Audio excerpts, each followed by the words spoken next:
Hi, my name is Bert van Mastnove and welcome to episode 20 of my podcast on innovation and entrepreneurship. As you can hear, it's again a version in English because I had the opportunity to talk with Mike Moyer. Mike Moyer is the author of Slicing Pie, so he's also the guy who came up with the concept, and it's a way of splitting equity, dividing shares, so to speak, between founders. So if you've started a company or if you're planning to start a company, people often think, or you might think, that splitting equity equally, like half-half or a third, is a good idea. It's easy, it's simple. Well, truth be told, that's not a very good way. It often leads to problems. And that's also what Mike found out the hard way, having founded a number of companies. He's, by the way, also a marketeer and a teacher. But having founded startups and having run into that problem of going into a discussion with a co-founder because a 50-50 equity split is no longer relevant at a certain point in time, Mike went to look for a solution, and that solution he has called Slicing Pie. It's a very objective way of treating equity splits, and you can learn all about it in his book, or you can just listen to this podcast where he'll be talking about stuff like how poker links up to investing or working with companies, Mike's views on marketing, and a lot more. Enjoy the podcast. So how's Belgium working out for you? Belgium is wonderful. I stopped here on the train from Paris to Amsterdam once, and I always wanted to get off the train, but I didn't do it. So I took this opportunity for my wife and I to come take a little time off and do a couple of talks here in Belgium. Okay, cool. And Slicing Pie was I try to go country by country with finding people who can kind of evangelize the concept or promote the concept in their local countries. Can you explain in like a 2-3 minute pitch, just a very short version, what Slicing Pie is about, what problem it solves? Absolutely. So what most people do, most of the advice out for equity splits in the world is flat out wrong. You and I will go into business together, we'll go 50-50 because we're buddies, and then you'll do all the work, and I have half your company. And so that's a common problem. It's called a fixed equity split. And when the equity is fixed, that means every time we change something, we have to renegotiate it. And those renegotiations are very painful and can deteriorate a relationship. So if I left your company, you had to fight me to get my equity back. And every iteration of that advice is all over the place. Lawyers and accountants and friends and family, that's the advice. Divide up your equity, put in a time-based vesting program or a founder's agreement, and all these tools simply incentivize the wrong problem, wrong behaviors. The Slicing Pie is a different type of approach. Do you know how to play blackjack? I vaguely know how to play blackjack, but I'm not we don't have so many casinos around here. So let's pretend we're going to go play cards, blackjack. Okay. And we're going to split the winnings 50-50. Okay. Shake on it. Shake on it. So 50-50. 50-50. And we're playing as a team, not against each other, as a team, against the dealer. So we go and we each put $1 down. Okay. And the dealer deals 2 aces. And in blackjack, the right call is to split the aces into 2 hands and double down your money. So you got to bet again. But I'm out of money and you're not. So you bet $2 more. So now you've bet $3 and I've only bet $1. We don't know if we're going to win. We don't know how much we're going to win or how long it's going to take to win. All we know for sure is that you bet $3 and I bet $1. If we win, does 50-50 sound fair? Nope. Should be 75-25, right? That sounds logical. That is obvious, it is logical, it is unambiguous. So what Slicing Pie does is it bases your equity split on your bets. Startups are exactly the same thing. When you contribute to a startup, you're betting on ideas instead of cars, and you contribute time and money and relationships and facilities and supplies and equipment and all kinds of things that each one of those things has a fair market value. It can be bought and sold in the fair market. And whatever you don't get paid is what your bet is. So one way startups finance themselves in the beginning is not by borrowing money, it's by not paying people. Okay. So if I hired you to be my consultant on my startup, I would finance your work by not paying you. And you deserve something for that. But in a traditional equity split, I got to negotiate an equity split, and it's too painful. So what happens is, Slicing Pie changes every day as the bets change, and when the time comes, it bases your equity split on the bets that you make, the risks that you take. Yeah. And that creates a foolproof equity split that's always 100% fair. Okay. Now, we're going to dive a bit deeper into the subject. I've been thinking about it, and got some questions. Questions you'll probably also this afternoon, because you've presented already on a few other occasions with Stefan at Ban Vlaanderen, and that's the book, by the way. It's the Meanwhile, it's European version of the book. The European version, okay. This book is in 9 different languages, and you have different versions for different countries. If I can. So Okay, this cool. is the EU version. Yeah, it has a flag. But, yeah. So we'll dive a bit deeper later. But I was looking at your career, and you have an extremely varied career. You've been, Right. I mean, you're a marketing man, I think, by origin. Yeah. So we have something in common there. But you've been at multiple companies, selling, marketing, jackets, chassis. I mean, all kinds of I go stuff. from motorhome chassis to fine wine to senior living communities to fishing tackle boxes. So what's the constant in this? I mean, what's the, we call it a red thread, but I don't know if that's correct English. But what's the constant in all of that? What's your motivation? I've usually joined companies during times of change. So, or kind of an entrepreneurial situation. So I've been with large companies that want to take a change. Like one of my first jobs was with Bissell. They make vacuum cleaners and deep cleaning machines. Okay. And they wanted to sort of invent their direct-to-consumer channel. So they sold to retailers. It was back before the internet was big, and they wanted to do direct marketing. So I came on to kind of invent their direct marketing concepts and strategies. Okay. The chassis manufacturer was a pretty early stage startup company. I joined a wine company. I ran some wineries in California for a while, and the family wanted to develop their direct-consumer channel, their online channel. So it's really, people come to me when they want to change the direction of their organization. Okay. And that's always with a marketing, from a marketing point of view, or is it? Usually, I mean, I always kind of wanted to get out of marketing in my early career, but I realized that marketing is, if you can't do marketing, you can't do anything for the most part. I mean, if you can't generate revenue and generate customers, then your business is not going to go anywhere. So marketing has become sort of the core thing that I teach and I do now. But I've been, in operation capacity before, and I've been president of companies before. The companies I've founded, of course, so I've run. But you've run a few companies. I mean, you've founded a number of companies as well. Yeah, my first company was T-shirts in college, making T-shirts for fraternities and sororities. Okay. And I sold North Face jackets. It was one of my products. And North Face got sold, and they changed their distribution network, and they cut me out. So I started manufacturing my own brand of jackets. So I bought sewing machines and trimmers and cutters. Really? I had a factory making jackets. Yeah. And I ran that company while I was in college and through graduate school. And what was interesting about that is I let go my whole staff when I went to graduate school because they all graduated too. We were all college students. But I was able to triple the size of the business the following year with just one person. Because I used internet technology, the internet was coming online, I was using catalogs, so I didn't need a sales team anymore. So it really changed the dynamic. I mean, I still did some of the manufacturing, but the sales team and the marketing team, it was no longer an outreach effort, it was more of a marketing effort. So it really showed me how you can really run efficiently. Back in the mid-90s, entrepreneurship was for older people. There were no college entrepreneurs around, at least that was one other kid that I knew. So getting started in that environment was very hard. I didn't have a lot of direction, but today you can get started for nothing. And then I started some technology companies, and I've had some exits and one company's still in business that I started a few years ago called CapEx for college students. Yeah, that's helping college students find what college they would. The right college, right? Yeah, the right college for them. Yeah, what's interesting about college admissions is everyone's always really nervous about what college they're going to get into. And what they don't realize is that the colleges, even the competitive colleges, are looking for them too.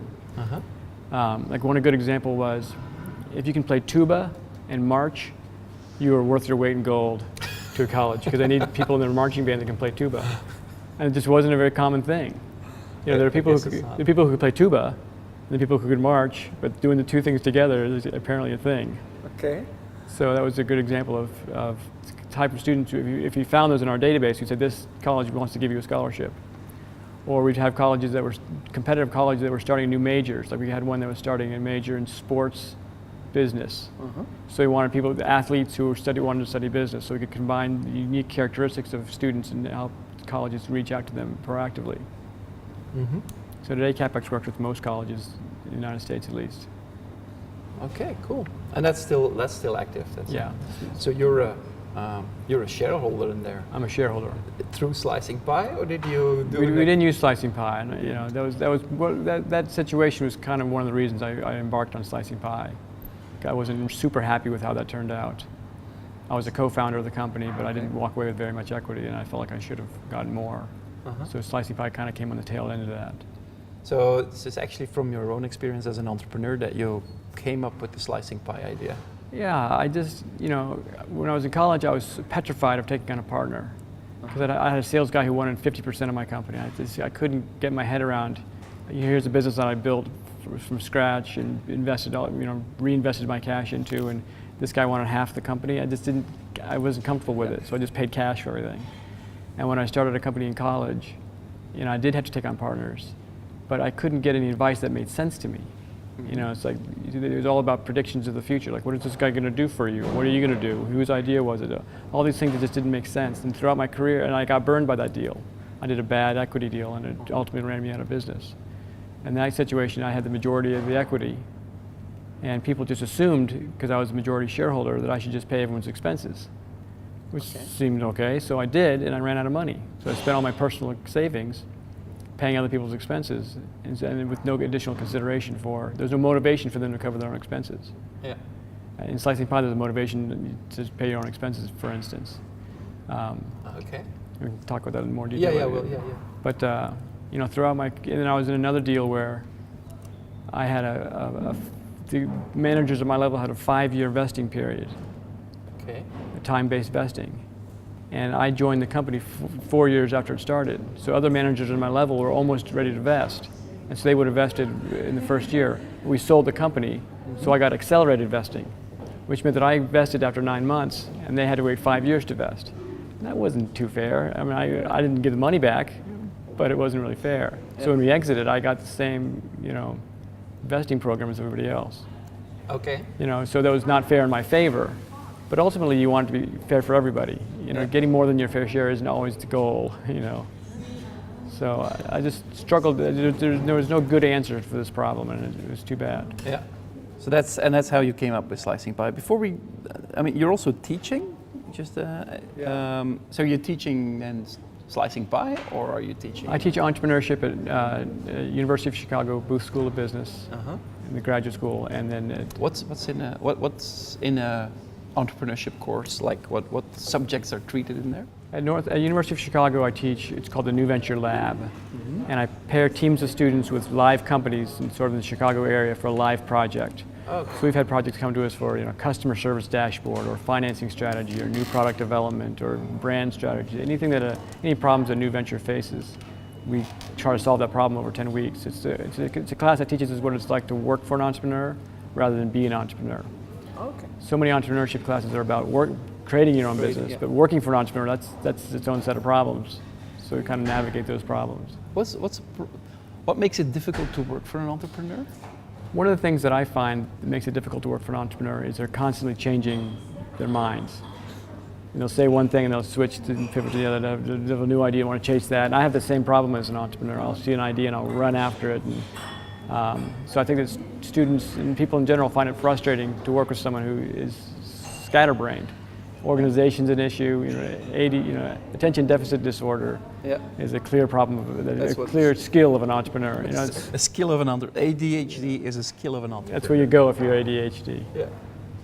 And then the undergraduate class is more sort of the journey of an entrepreneur, like how do you come up with an idea, and how do you put together a financing plan, and how do you present it to investors, and how do you create a marketing plan. And then I also teach a new class called Entrepreneurial Sales and Marketing, which really focuses on how can a startup company get an edge marketing-wise against big companies. So one of the things I focus on, you probably do this too, is one of the few areas you can get a competitive advantage in the early days is your brand. You can't beat them on technology, you can't beat them on price, you can't beat them on distribution, you can't beat them on infrastructure, but if you have a good, meaningful brand that stands for something, you can get an edge pretty quickly. Yeah, the meaningfulness of the brand, I think, is something that we also actually focus on a lot. The only problem I experience is that a typical startup doesn't have the money to build a brand, so they have to be either and probably also not the time. So I mean, the building of this kind of have to focus on converting to sales very quickly, because otherwise they'll die. And at the same time, there is this ambition to build a brand. But how do you balance those two? Well, for early stage startups, I think of two initial markets. The first is your arm's length market. Yeah. Your mom, your friend's friends, your brothers, Yeah. And that's your initial sales effort. And that network extends beyond just your family, of course.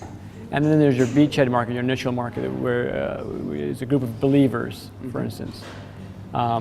And you start, your brand starts from day one, in my opinion, and you want to weave your brand in within everything. Like I just started a company in the camping space, camping goods.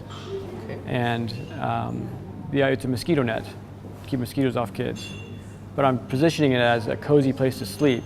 So positioning it that way, now there's a light fixture that goes in and a sleeping pad, and it's really cool for campers for going to summer camp. Yeah. So the brand is more than just mosquito protection. It's about a safe place for your child to be for the summer. So I kind of weave that messaging into what I do, and it helps position me as something different than the competition. Because you can buy a mosquito net for a hell of a lot cheaper than my product, but it doesn't have the same connotation.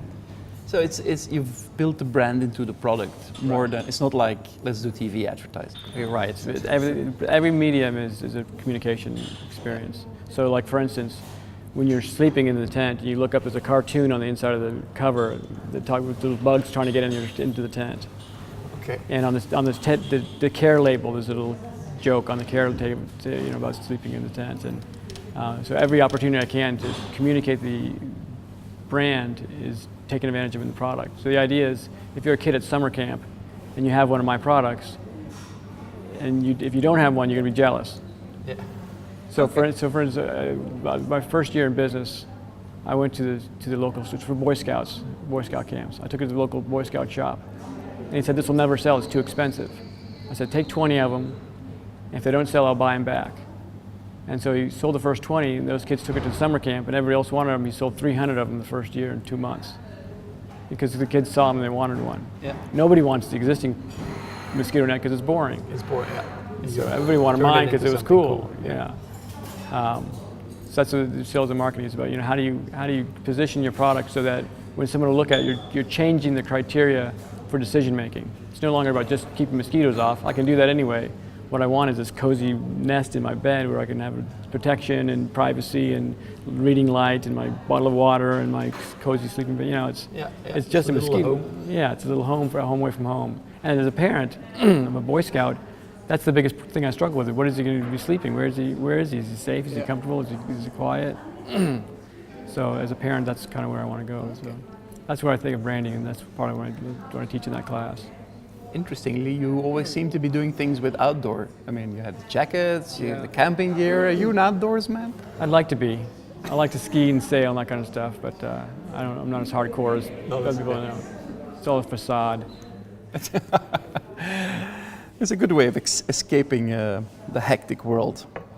Now, slicing pie, obviously, because that's what we're going to talk about later also today. Can you tell a bit? I'm going to redefine it for myself. So the problem is, you start up a company, you don't want to decide immediately. Well, you have to kind of decide on who gets how much shares. That's what it basically comes down to. And what Slicing Pie does is provide you with an objective way to not decide immediately, but let that evolve through the growth of the company. Right. So can you take us through the process of how it starts and when it ends? Sure. So the most equity splits, if we have to decide today what our equity split's going to be, we're trying to predict the future. Mm-hmm. So if we go in 50-50, we're assuming that you're going to do half the work and half the contribution, I'm going to do half the work. But if you take a vacation, does that mean I get to take a vacation? I was in a company once where it was a fixed equity split, and my wife had a baby, and I wanted to take some time off for the baby, and my partner had no choice but to be upset with me because I had equity. So We can't predict the future. It's unknowable. And when you work for a startup company, you're putting your compensation at risk. When you work for an established company, you're not putting your compensation at risk. You're getting paid your salary. In fact, most people have salaries and they don't get any equity. So look at any company around here, the company's paying its rent, it's paying for its office supplies, it's paying for its intellectual property, it's paying its employees, it's just paying everybody. And then they make decisions on how they pay people. That's how companies run. But startups are different. They're not paying people. So there's bets being made. So what Slicing Pie does is it says, don't try to predict the future. Every day that goes by, more bets are being made. And we have to have a way, and it's just like poker chips on a table. We're just counting the chips. You put 2 chips down, I put 1 chip down. We're just counting the chips. Yeah. So I use a fictional unit of at-risk contribution called a slice.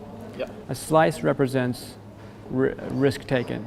It represents what you weren't paid. Not what you were paid or not being paid in slices. It represents what you were not paid. And so my share will be what I didn't get paid relative to what you didn't get paid. So there's 2 kinds of contributions. There's a non-cash contribution, which doesn't require cash out of my pocket. So your salary, your time, for instance, is non-cash, because you can work for me and it doesn't cost you anything to work for me. Yeah. Commissions on sales, for instance, non-cash contribution. A royalty on a book or intellectual property would be non-cash contribution. A piece of equipment that I had sitting in my backyard, non-cash. Yeah. In a typical gamble, we expect to win double our money. So for every dollar in non-cash, every euro in non-cash you put in, you get 2 slices. It's called a risk multiplier, and it normalizes between cash and non-cash, and it rewards you for taking the risk. Because if I don't provide a multiplier, there's little incentive for you to invest your non-cash. You do value the cash. You say like you somehow it's a fair market. Oh, sorry, you value it in cash. The non-cash, right. You say it's like worth. So something. We'd say you're worth $100,000 a year, or 100,000 euros per year. Yeah. So every day that goes by is worth, $800 or $400, which is 8 hours times $50 an hour, and that's kind of, so every day you work, you're betting $50 an hour, 50 euros an hour. So cash is a little bit different. If I paid you 100 euros an hour to work for me, and you wanted to buy something that cost 100 euros, it would take you more than an hour to earn enough money. Because when I paid you, I pay Social Security and employment taxes. When you receive the money, you pay income tax on it. And when you bought the thing, you'd pay VAT tax and sales tax. Yeah. So it may take you 2 hours to earn enough money to buy that one thing. Yeah. So it's got a higher weight. Plus, if you're an investor and you give me $10,000, you want me to think twice before I spend it, right? Yep. So by making it more costly to the organization, you align incentives. So you get 4 slices for every dollar in cash you put in. So cash would be minor investments, unreimbursed expenses, equipment, but bought for the company, loans potentially could be some form of cash. So anything that does require cash out of pocket. Yeah. So all you do is you keep track of what you contribute, what you're not getting paid, and convert to slices. And then at break even or Series A investment, you convert that to equity. Okay. So all companies track their payroll. All companies track their commissions. They track their expenses. The companies that don't are startups because they're not paying those things. Yeah. So accounting systems track what you are spending. Slicing Pie tracks what you're not spending. Okay. So you make the same decisions, you just don't spend the money. It's a financing tool. Yeah. And one of the false senses of security that startups get is by not spending the money, they have a false sense of low costs. Yeah, they think, we can be the low-cost provider because we're totally bootstrapping. Yeah, you do have overhead. You're just not giving anybody money for it. Yeah. You do have rent. You're just not paying it. You do have salaries. You're just not paying them. So it works from concept stage, idea stage, until there's enough cash in the business to pay everybody. Because as you start paying people, the pie naturally stops accumulating slices. So at a certain point, you can pay first you start paying by paying normal employees, and then at a certain point you start paying the founders probably, sure. And that's when you actually, that's the moment when you slice the pie then? Yeah, that's when you convert to equity at that point. Yeah. So what's nice is, equity is a zero-sum game. If you have 50%, there's only 50% left over to give away. If I take 75%, there's only 25% left for you. So it's always zero, it's always zero sum. So if we have to change it, but you can have as many slices as you want. You can have millions of slices depending on how much contribution is made. So it only matters relative to other people. Yeah. So like one common scenario would be we're going to go into business together. I'll put the cash up, and you put the time up. I hear this all the time. So I'll put $100,000 of cash in, and you put your free time in there. Well, my exposure is limited to $100,000. You have unlimited exposure, because you could work for a year, 2 or 3 years with no pay. So if you're a $100,000 a year employee, on day one, I have most of the risk because I put $100,000. At the end of the first year, we're kind of equal. Yeah. At the end of the second year, you put in a lot more than I have. Into the third year, you put in a hell of a lot more, but my risk is capped. So what Slicing Pie would do would say, my $100,000 relative to your contribution over 3 years is what I should get, not my fixed amount. Yeah. You know, so in that scenario, like in our blackjack scenario, where you deserve 75% and I deserve 25%, but we shook on 50, we had a handshake deal for 50-50. I could sue you and probably win, but it wouldn't make it fair. Yeah. So just because I agreed to it and it's legal and it's written down doesn't make it fair. So Slicing Pie is always a model for adjusting to make sure it stays fair. Because if it's not fair, it's not fun. If it's not fun, no one wants to do it.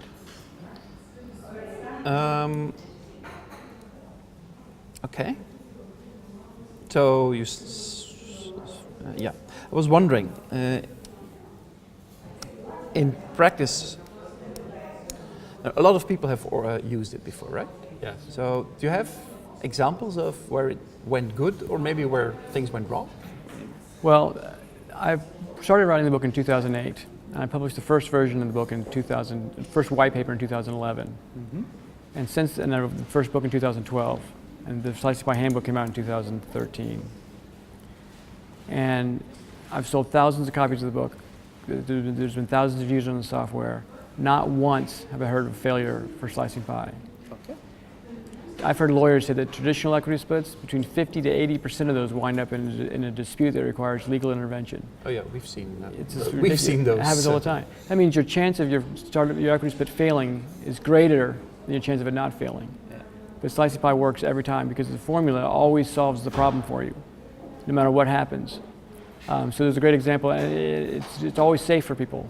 So a great example was a guy who was posted an idea to Reddit not long ago, and somebody read the comment on Reddit, and they contacted each other, and they started a company together using Slicing Pie, not knowing each other and having never met each other.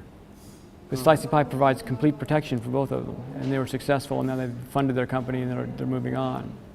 So it's a great example of a tool that didn't require negotiation. If you were a stranger, and I didn't know you, I would say, you get 10%, I get 90% because it's my idea. And we have to fight about it, we never get off the ground. With Slicing Pie, we just start working together. Yeah, you could even be distributed. I mean, you could be Totally. working They were in different states, people in different countries. It's a universal model, so anywhere in the world you can use it, no matter what. It transcends, everything. It's just betting. It's just like blackjack. The betting structure in blackjack in France and Belgium is the same as it is in Africa. It's the same as it is in China. You can cheat on your bet, you can cheat on your gamble, but if you don't want to cheat and you want to be fair, the betting structure is the same. Okay. Something I was wondering about is, because I'm the marketing guy, so part of my job is going out to parties and drinks and network with people and go out and have lunch. Yeah. And then, there could be another guy in my company who's building the most ingenious AI algorithms, like he's a top-notch. So how do you make the difference? Because he's probably going to think like, hey, he's just going to parties, he's not working. Right. And I might say, well, he's just sitting, eating pizza. And it might sound complicated, but I don't think it is. But so how do you weigh out? In a normal company or in a traditional company, you also have different salaries. So how does that work? Same thing. You negotiate your salary. That's your fair market rate. So if his salary is $120,000 a year, 120 euros a year, and your salary is 120 euros a year for different work, that's your fair market salary. Yeah. And it allows you to make a decision, do I want to work for this company or not? So you negotiate the salary. Now, what happens in a Slicing Pie company is, we'll negotiate our salary like you would for any other job, and if I have the money, I'll just pay you. And you're happy with that because that's your fair market rate, right? Yeah. But if I don't pay you, it's a bet. So it allows you, and you always want to ask yourself, if I was going to an investor and I was going to pay this, I told the investor I was going to pay this guy 120 euros per year, would the investor laugh at me? If it was reasonable, you wouldn't. Yeah. If I went to the investor and said, I'm worth $500,000 a year, he'd say, gosh, I'll bet I can hire somebody as good as you for a hell of a lot less money. Yeah. So people, it's always a negotiable fair market net salary. So if you wanted to buy this glass of water, for instance, how much is it worth? Well, bottle of water, $2. So there's always a fair market value. Yeah. In slicing pie, I can literally buy this glass of water for slices. And when I go public for $1 billion in 10 years, I'll send this guy a check for $100. Yeah. Okay. So how do you actually then keep track of every hour worked? You can track in any level of granularity you want. If you have hourly employees, you would track by the hour. So many people who work part-time for a startup would get paid by the hour. And if you're a regular company, you'd want to keep track of those hours so you could pay the person at the end of the month. And so all the things you track in Slicey Pie are things that most companies track anyway. Yeah. They track their payroll, they track their sales, they track these things anyway. Yeah. There aren't a lot of good systems for tracking non-expenses, things you don't spend money on, which is why I created the software for it. And the software, you just log on to it and just say, I worked 10 hours this week or 20 hours this week, and here's what I did. Or you could just as well say, I just did my normal work week of 5 days, Right. and probably I'd work harder or less, but I don't care. I just put in the 5 days or Right. 6 days. You can set up a recurring contribution. So bi-weekly I get paid a salary of 1,000 euros and it'll just automatically register. Yeah. But people track their expenses. If you went to lunch in your marketing meeting, you'd keep your receipt, right? Yeah. And in a normal company, you take your receipt and you turn it into the accounting department and get reimbursed. It's exactly the same thing. And so instead of getting reimbursed in cash, I get slices allocated to me. I could see people. I would be the guy who forgets to enter my tickets, Right. which would be my problem, obviously. But I could see other people who are very organized who would like put in every single a parking €2, $2 parking ticket. They would put that in too. Doesn't that lead to friction or discussion, because it makes a number of things awfully clear. And maybe that's not always good, or is it? I don't know. Well, it's the same friction you would have in a company that was reimbursing your expenses. One person would be getting reimbursed in full for every little detail, and you would be reimbursed less because you're blowing off your expense reports. So your incentive is to get your reimbursement or to get your slices.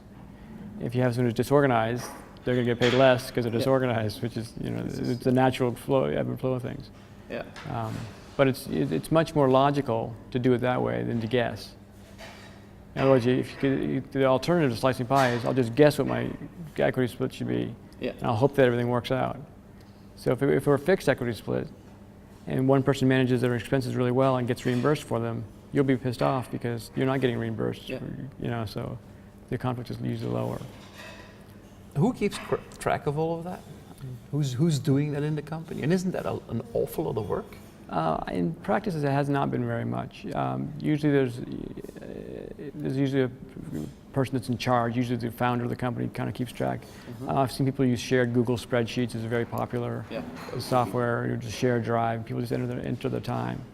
Now, there's what's a common reaction to that is, can I just enter as many hours as I want and get all the slices? And sure you can, but you get fired if you did that. That's dishonest. What happens if you get fired? So there's 4 reasons why someone can separate from a company. You can be fired for cause, which is bringing a gun to work, sexual harassment, embezzlement, You've done something stealing, stupid, or not doing your job, which is the most common, which is, in my book, it's fired, warning, warning, fired. You gotta give someone a warning so they have the opportunity to correct their behavior. They can also be fired for no good reason, meaning you're just getting fired. Now in Belgium, there's some laws that prevent that. But it is. Indeed. Whatever the law is, I know it's manageable under Slicey Pie. So I can fire you for a non-reason. You can also resign for good reason. A good reason to resign would be that the job is has changed in a way that's material difference. So we're in Brussels, we're in Antwerp, we're packing our bags and moving to New York. Come on, that's not what you signed up for. Or you're our VP of marketing, now you're going to flip burgers. That's not what you signed up for. Or I told you I was going to pay you in 6 months, and I didn't pay you in 6 months. So now you have good reason to leave. And the last one is leaving for no good reason, meaning you just left. So just the other day, the guy said he hired a CTO. They were 50-50 on the deal, and the CTO decided he didn't want to do it anymore. Well, now what's the guy going to do? So if you leave for good reason, if you are fired for good reason, or you leave for no good reason, the company wants you to think twice before you do that. Yeah. If you want to play our game and participate, don't quit. Don't slack off on the job. Don't bring a gun to work. Behave in a way that's compatible with the future of our company. So the penalty in Slicing Pie is you lose your slices for non-cash contributions. Those just go away. Okay, but only the non-cash contribution. Yeah, and the cash contributions lose that 4x multiplier. So I'll just give you your money back. So you put $1,000 in, I'll give you $1,000 back. I'm not going to keep your money, but you lose the benefit of participating in our game, in our business, as you should, because you're leaving us. Yeah, you're leaving, so you get your money back. You don't get it 4 times, right, obviously, because that's not the. Now, if I can't pay you back, you'll have those slices still, but when I can pay you back, I can buy you out. So I got to think twice before I quit the job. I got to think twice. As the company wants that, you want some protection against that kind of behavior. If you leave me, if you're a CTO and you walk out on me, I got to hire another CTO. Yeah. And that person's going to get any equity. It's a big setback. It happens all the time.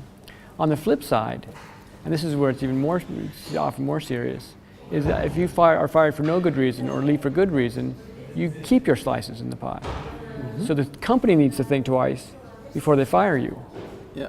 In traditional situations, and this happens all the time, I'll just fire you and get your slices back, your equity back, because you have a vesting agreement, and I fired you before it vested. That's not fair. You can't ask someone to come along and work and make bets and then just fire them. I see this happen constantly. So like a time-based vesting program, yeah. If I fire you in that first year, you get nothing. Aren't you protected in the vesting program? No. Vesting programs are horrible because they create the wrong kinds of incentives. In a time-based vesting program, the employee's incentive is just to do the minimum amount of work to keep their job. Just as a clarification, a time-based vesting program means you get the right to acquire or to receive a number of shares based on how much time you've been working for the company. Right. So typically what they would do is they would say, I think Belgium has similar laws. Yeah. You get restricted shares. So you own the shares, but you don't have any financial rights to them until they vest, they become yours. And a typical vesting program would be 4 years with a 1-year cliff, meaning nothing vests for the first year, and then you get monthly after that. Then you can, yeah. So in that scenario, my main incentive is to just keep my job long enough for the stock to vest. Now, you should do a good job, right? Mm-hmm. But your real incentive in that contract is just to keep your job. On the same note, the employer has an incentive to fire you before you vest. Yeah. Now, that shouldn't happen, but that's the incentive. So the contract rewards something that's misaligned with the company. Your contract should reflect the sentiment you're trying to produce in your company. So time-based vesting, it also implies that time is the only thing that matters. So time-based vesting programs are very popular, but they create the wrong kinds of incentives. Yeah. With Slicing Pie, the incentives are always aligned, because I know that if I quit the job, I can quit whenever I want. That's cool, but I know the consequences. Yeah. As a company, I can fire you whenever I want, but I know the consequences. So there's always incentive, there's always aligned. I can spend as much money as I want, but I know how much it costs me to spend money. I can hire whoever I want, but I know how much it costs me. So I'm making decisions that a normal company would make, but I'm using slices instead of cash. And in this scenario, it's hard to get your head around the other scenario when you think about it as much as I do. Okay. So when you look at the practice, is it usually used for, say, the 2 or 3 founders, or is it actually used for like the first maybe 15 or even 20 or 30 or 50 people? I mean, because you could say, in general, our company pays 20% below market, pay, mm-hmm. So everybody kind of gets a bit of slices as they enter the company. So is it made for huge groups or small groups, or? Anybody who's betting on your company deserves slices. Now, in practice, people try to keep it. They still try to get free stuff.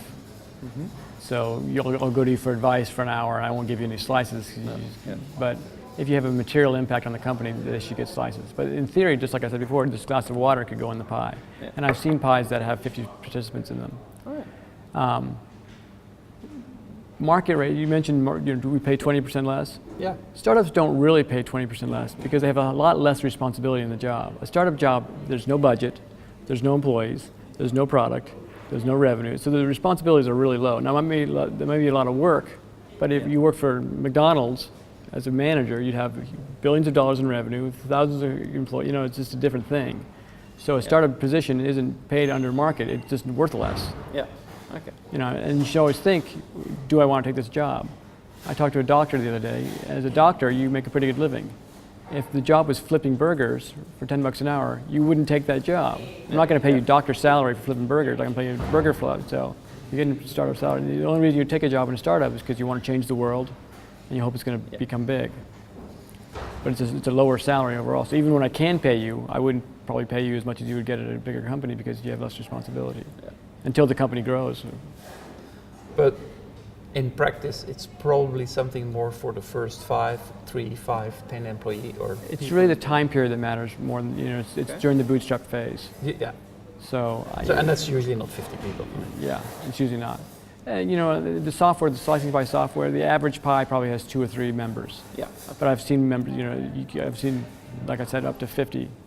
Yeah.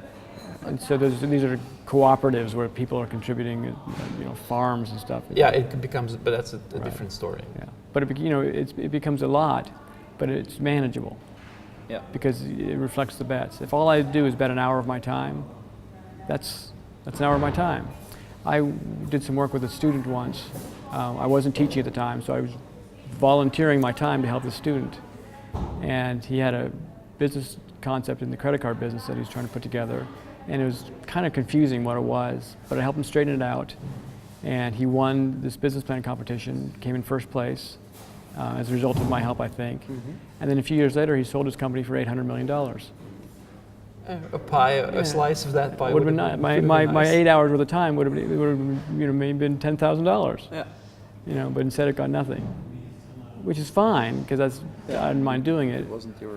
But the problem is, I can't do that forever. I can't work for free forever. I can't be engaged in the startup community just for free for all the time. I totally recognize that because I do a lot of totally in your free position. work and we actually have a non-profit that runs on that. We've got 2 people.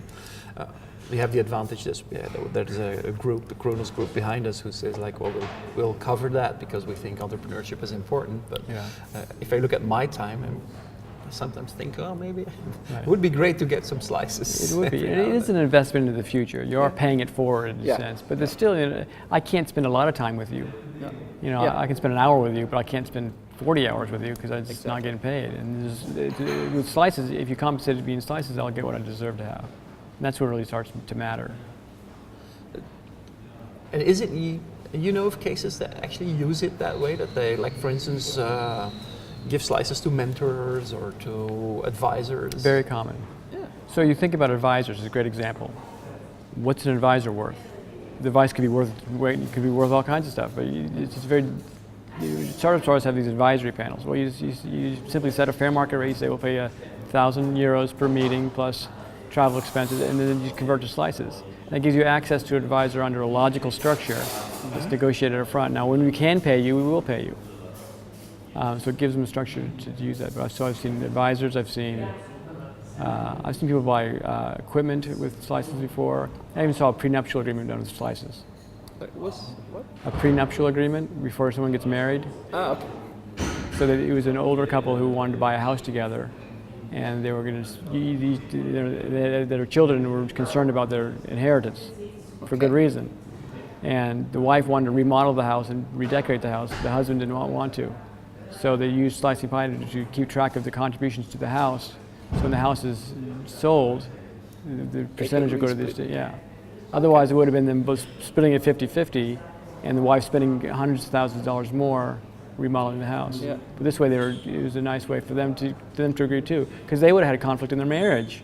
Yeah. Because I'm spending all my money on the house, but then the wife now knows that her contribution is going to be reflected when she exits that relationship, either gets divorced or whatever happens, you know. Yeah. Okay, that's interesting, because you're also talking about cooperatives.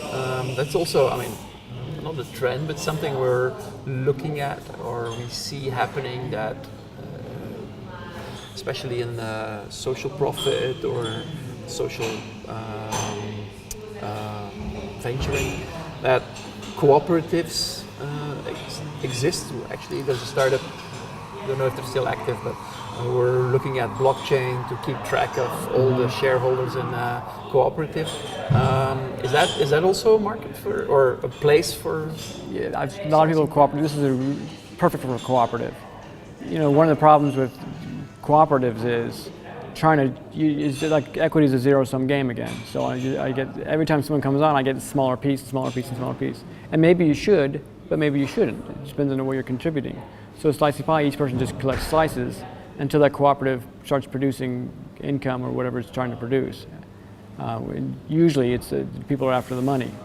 Even in a cooperative, they still need to get paid. Yeah. So the slices will determine the distribution of dividends or profits when they come in. So it's, you know, another common scenario is an incubator hub space. Yeah. So incubators provide low-cost rent, low-cost services, free mentorship, and they're providing all these services to startups as they should, but they're not getting paid in the fair market value for them. They're getting paid, so you got to get sponsors to come in and pay for it, or governments to come pay for it, or somebody else to sell it, which is fine.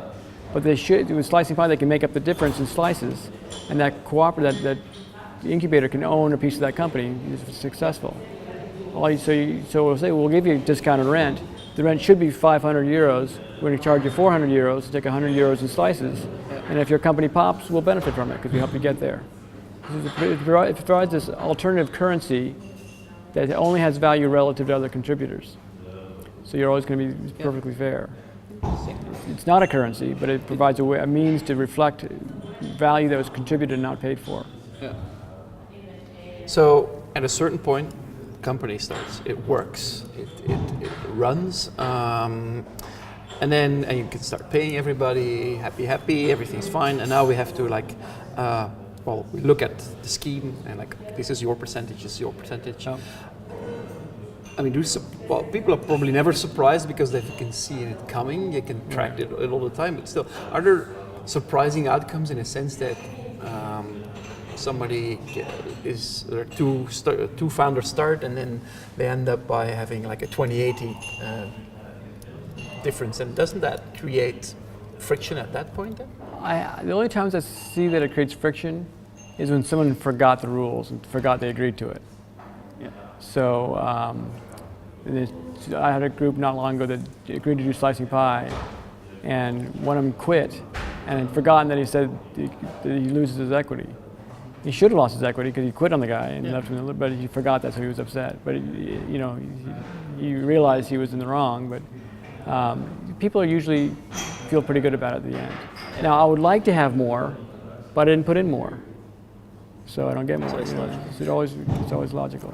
Do you consider it like cast in stone at the moment? Like, is it like fixed, or do you say like, okay, so this is what you've got now as a suggestion, how you should split your equity, but you can still fiddle around with it a bit, or would you say like, no, this is it, and just to the comma, let's say like if it's 29.563%, that's what you're going to get?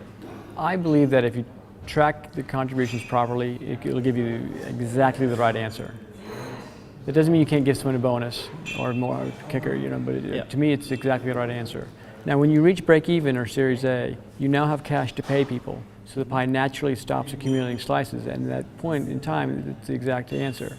Now going forward, you have a different scenario, because now your shares theoretically can be priced. Mm-hmm. Before that, you can't price the shares. It's a zero value company, no cash, but after break even, now you have things you can set a price on. So now I can allocate stock based on the actual value. So you put $100,000 in, I can give you $100,000 in stock pretty cleanly.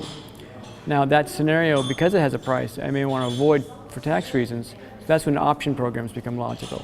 Yeah. I see startups doing option programs from day one. It's ridiculous. It's a waste of time because the option's got a zero strike price instead of a share. It's such a waste of time. But after break even or Series A, then option programs make a lot of sense. It's a different animal. Equity represents the risk I took in the company, my share of the risk I took in the company. Options are an incentive program, so I only benefited if it grows. Yeah. So with the equity scenario, my contribution turns into value when it turns into value, whereas in an option program, it only turns into value if the company grows. So I can create option programs based on whatever I want to. So incentive options and bonus programs and all those things help incentivize people. and it makes it work out a lot better. So whatever the rules of your Series A investor are, apply to everybody. Yeah. So it's a tipping point, it's a turning point, Yeah. and as it should be. I go from a startup to a company that's going to look like it has, now it's still a sort of startup phase, but I'm getting funded in a logical way. Would you put seed investors in the PI system then? Or do you consider that also round A or? See, there are a number of ways to handle small cash investments. A Series A investment, in my opinion, is enough money to meet your financial needs in the foreseeable future. Usually a professional round, a large chunk of money. An angel investor, on the other hand, it might be more logical to give them a convertible note. It's a more efficient financing tool. Yeah. And slicing pie is just a financing tool. Not paying is your financing scheme. Yeah. But if I can get a more efficient financing tool, like a loan, for instance, I should do it. Now there are things called slicing pie loans. Well, you'll give me a loan, and I'll pay you back with interest on a regular basis. If I skip a payment, that turns into slices, because now it's at risk. Or there's also a concept called a well, where you and I will each put $10,000 into a bank account. As I draw the money out, it converts to slices in proportion to our ownership. Okay. Yeah. So there's different ways of handling it. You always want to go for the most efficient one. If an arm's length angel investor came in, I'd give him a convertible note. What I really want to avoid is setting a valuation too early. Yeah. Because if I sold 10% of my company to my mom for 10,000 euros, I just set a value for my company, whether I liked it or not. So all subsequent allocations could be taxed, for instance, or it sets an anchor for that price, so now we're negotiating for a small price. Premature valuations are horrible. You want to push that valuation out to your first professional round. So angel investments, usually I like convertible notes or slicing pie loans or well investments. The slicing pie is for the cash that's needed in the short term. Yeah. Okay. Well, I'm kind of through my slicing pie questions. Did we miss out on something? Did we? Is there something like you're like, hey, you didn't talk about, or you didn't ask about that? That's something that's crucial to the concept. One thing that's important to remember about slicing pie is that once you get your head around it, it makes perfect logical sense. Mm-hmm. But there's always questions swimming around your head. There's always, what if this happens? What's the idea worth? What's this? What if this changes? Slicing pie solves all those problems, but people naturally have lots of questions about it because it's a very different way of thinking about it. What I found in my experience is that there's two reasons why someone wouldn't want to do this. The first reason is they don't understand it. And so that's why I write the books, that's why I do this kind of interview, that's why I do these my job in life is to teach this model to people. Because I know that once they really fully immerse and understand it, they'll see the logic. I've thought about this so much, I can't see the logic in alternative ways. The other reason they wouldn't want to use it is that they do understand it, but they kind of want to take advantage of you. And this happens too. And that's the kind of person you want to steer clear of. You don't want to do business with those people. And they're so used to taking advantage of people in the traditional models that the thought of not being able to take advantage of them seems weird. So I'm so used to buying a lot of your company as a traditional investor that the thought of actually getting my fair share, which is smaller than I normally get, is scary. So they get it, but they want to take more. And that's the thing that exists very commonly. So my advice to people is, if you buy into slicing pie, and I think you should, and you find someone who gets it and doesn't want to, just separate from that person. But there's all kinds of scenarios why that would happen, but just steer clear. A lot of companies have already done a fixed split or a traditional split. You can always change your mind later and use slicing pie. It always works. So I always encourage people to spend enough time on it to the point where you get it, and once you get it, it will make a lot of sense. If it doesn't make sense, come to me, ask me questions, call me on the phone. I'm open as I can be. If I die, leave this world having brought this to the world, a logical way to do equity splits so people get fair share, I'll be a happy guy. So that's my job in life. It's really a life mission you've set yourself. Absolutely. So, to round off our little talk here,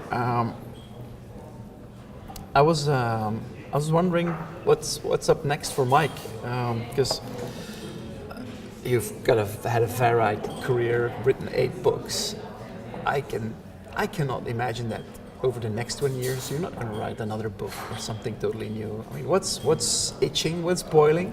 Well, slicing pie creates an interesting foundation for me and others, frankly. There's a number of different directions it can go. And I see my future as the next direction. For instance,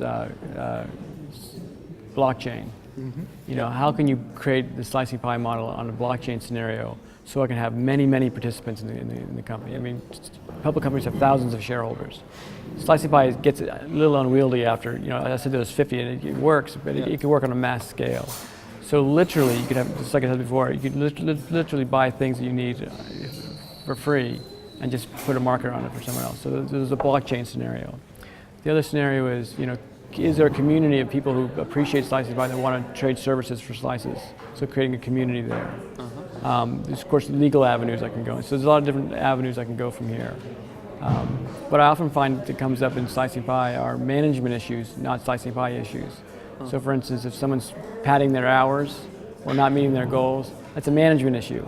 So there's management training, for instance, that I go into. But for the foreseeable future, aside from my camping goods company I told you about, I think slicing pie is my path, and I want that to be my main thing. There's a lot of options from there. Yeah, and people come to me with ideas all the time. And there's companies who built slicing pie tools online, and there's a blockchain in Germany. There's a guy that has a blockchain version of it. But you know, my mission is to make sure that the tool gets applied properly in all scenarios. You know, if everyone used slicing pie, you know, mergers and acquisition would be super easy. Just add the pies together. You know, it solves it. Once you keep going with it, it just solves a lot of problems. You know, it's the first fundamental change in how we think about equity that's since equity was invented. It's the first different way to approach it. Every online calculator, every advisor, they're all the same thing, guessing the future. Fixed equity splits, time-based, they're all exactly the same. This is the first fundamental difference in how you think about equity that's ever existed that I can tell. And I think that once people get their head around it, it'll be the way people do in the future. And I want to be part of that. I want to be in the middle of it. So far, so good. Okay, yeah, you are. Well, that was very interesting. Thank you very much, Mike. You're welcome. So rounding off here, have some lunch here at the Serre, which is an experimental, innovative restaurant. So we'll discover some of the good food here. And thanks for being here also this afternoon at the presentation, and hope to see you back. Good, thanks for having me, great. Pleasure. So this was the story of Mike with slicing pie. I hope you learned a lot from it. Thank you very much, Mike, for being on the show. Thank you, Jelle, for the great production. And thank you, the Serre, the fabulous restaurant at Startup Village, where we had the opportunity to record this episode, and also to have a great lunch afterwards with Mike and his wife. You can find all episodes of this podcast on venturepublisher.com or download it from iTunes. You can also subscribe through iTunes or any other podcast app, and you can find the video versions again of this same podcast on my YouTube channel. Hope to see you there, and if you like the podcasts, give them a thumbs up on YouTube or give them a positive appreciation on iTunes. It'll help me a lot to make even more successful and get even more and more interesting guests on the podcast. Thank you very much. See you soon.